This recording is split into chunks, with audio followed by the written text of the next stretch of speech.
The latest on India's heated delimitation debate. The Tamil Nadu Chief Minister M.K. Stalin has once again thrust the issue into the spotlight, calling it a sword hanging over southern states.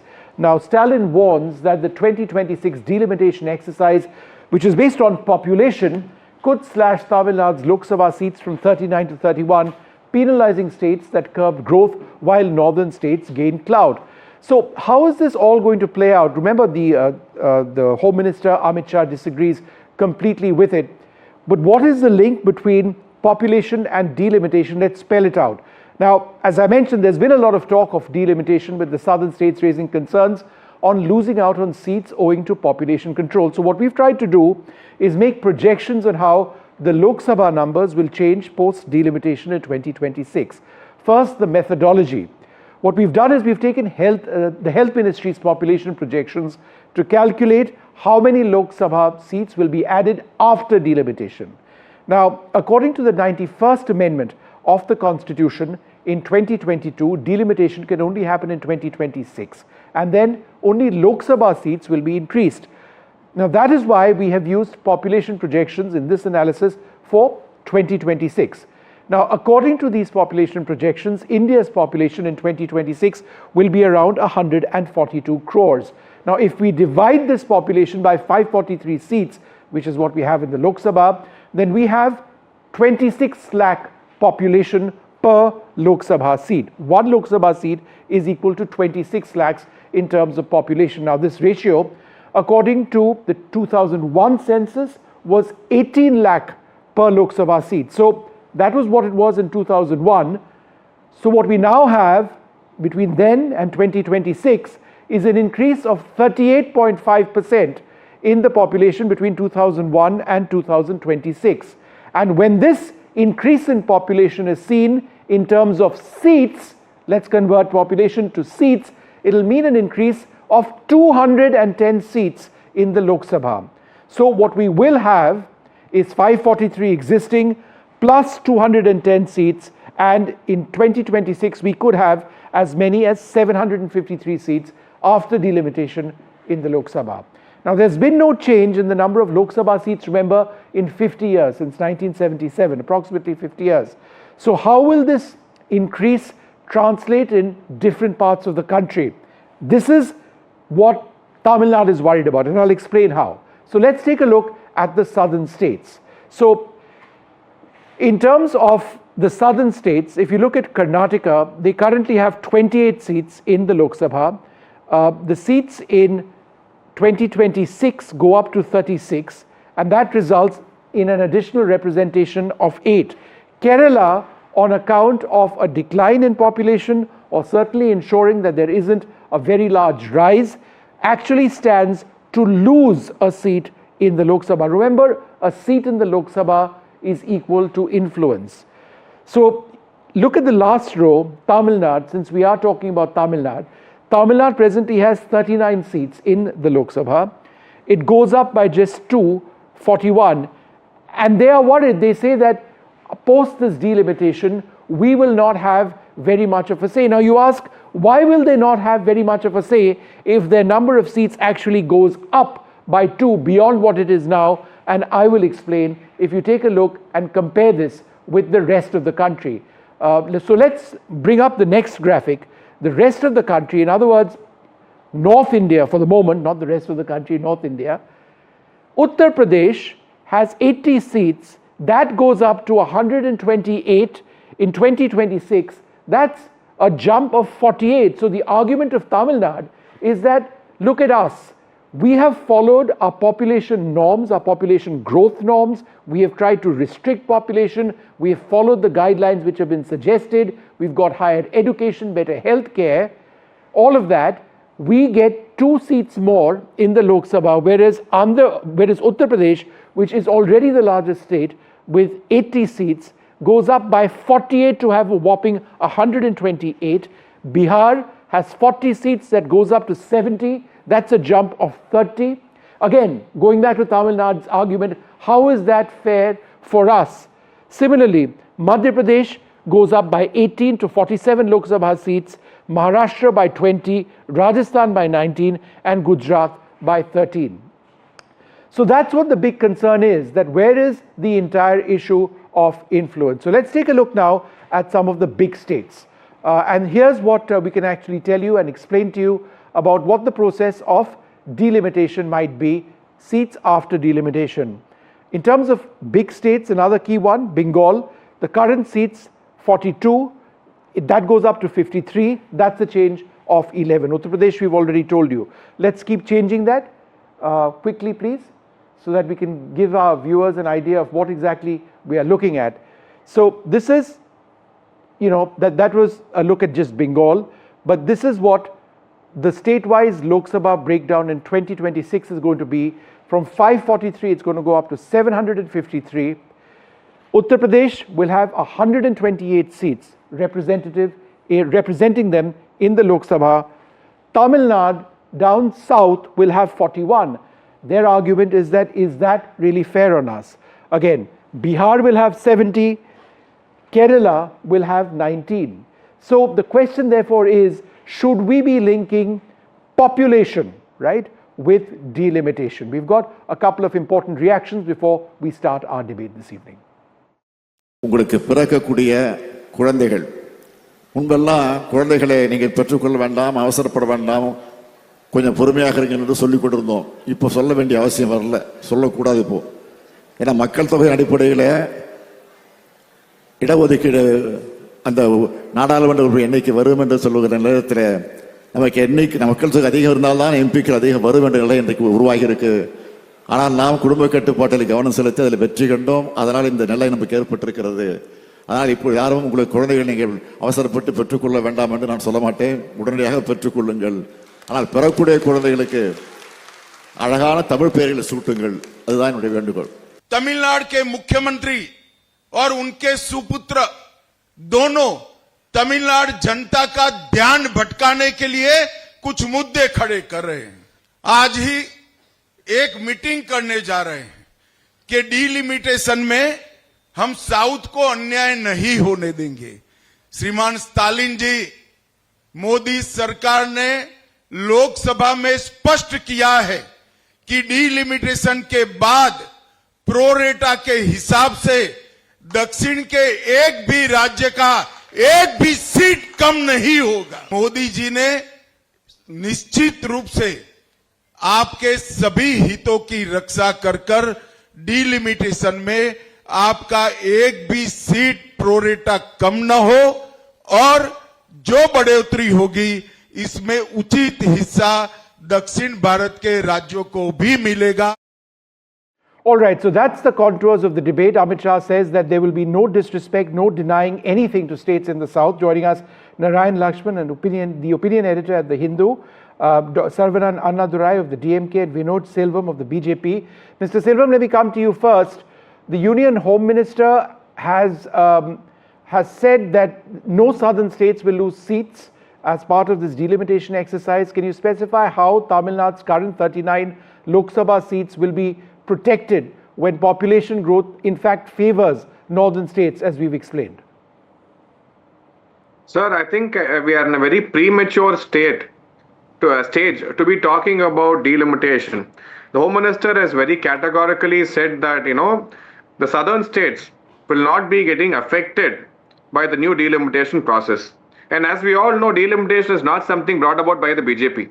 It has to happen as per our constitution. It's been happening since 1952. And it is not new.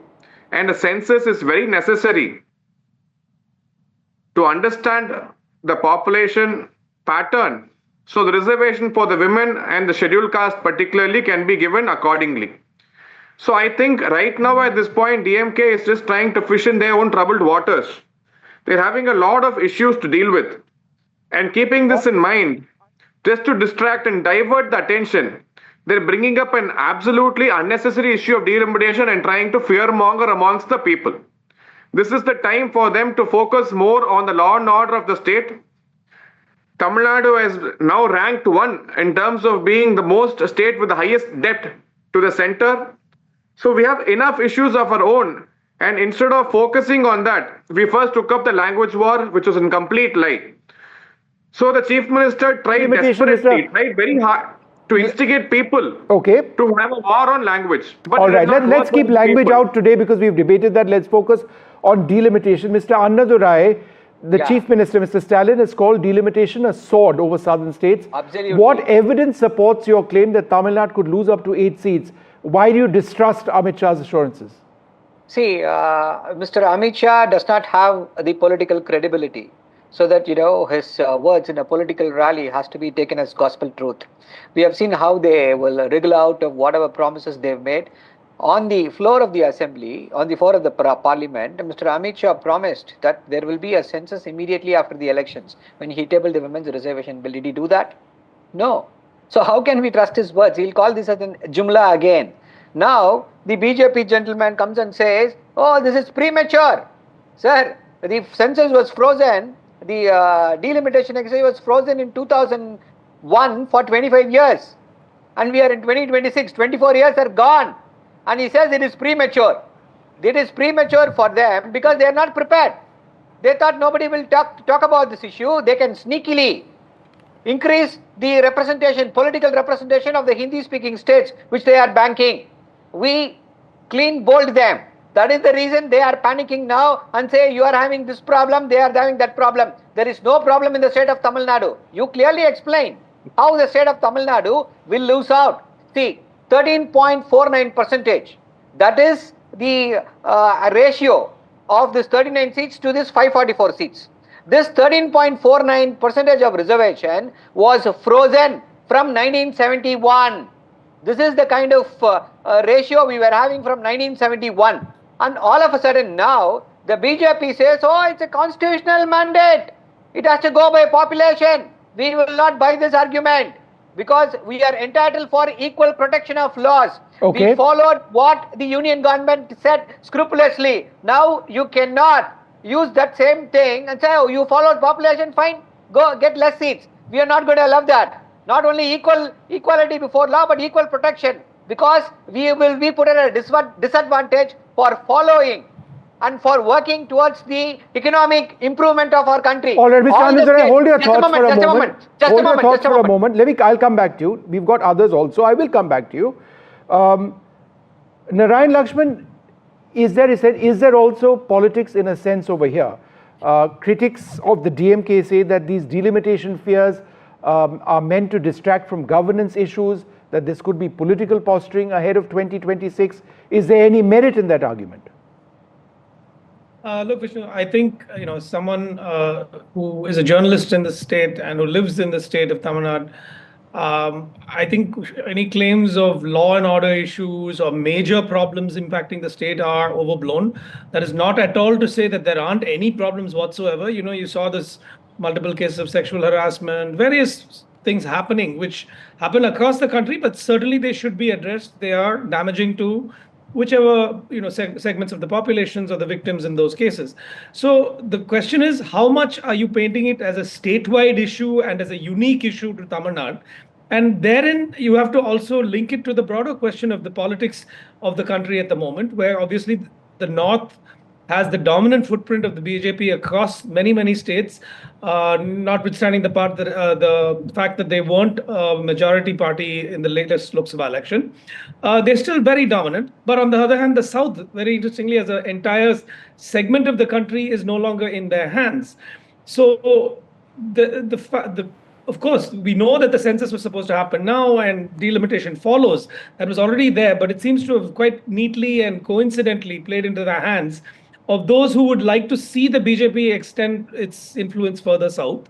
And I do agree that, at some point, we'll have to draw a line in the sand to say, okay, up to this level, we have allowed population to impact representative power within parliament as a maker of laws and governance for this country. But beyond a point, it cannot be sheer numbers, because every state in India, unlike many other countries which have a more homogeneous population perhaps, it has its own unique traits, its languages, its cultures, its own rate of economic development, most importantly.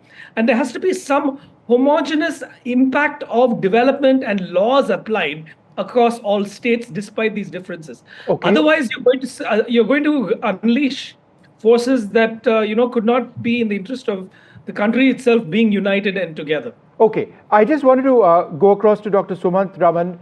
You know, the BJP, Dr. Raman has boycotted the Chief Minister's, March 5th all-party meeting.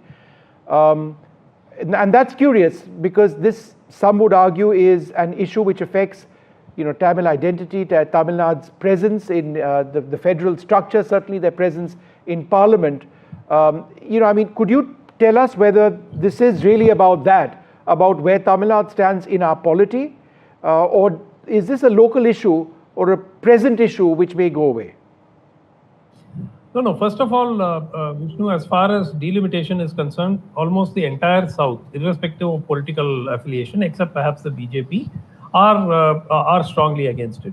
So in Tamil Nadu, you will not find a single party, barring the BJP, that is, okay with the present delimitation formula. It's virtually a non-starter. You have seen in Telangana, the TRS has come out with KTR making a strong statement.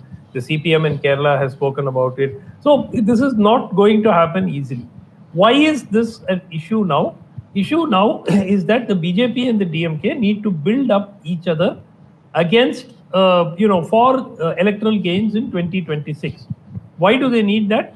So for the BJP, it pits them as a kind of a principal opponent to the DMK. For the DMK, it helps to raise the bogey of the BJP and harness the minority votes. So everybody knows that. Mr. Stalin knows this is not going to happen in 2026 because there is no census which has even started. The whole country knows that delimitation is not going to happen next year. Yet they convene an all-party meeting. I'll give you another example. This 3-language, 2-language formula, the money being withheld for the Samagra Shiksha scheme. The letter was written by the state government in August 2024. Since then, nothing happened. Now, suddenly in February 2025, these issues are being raised.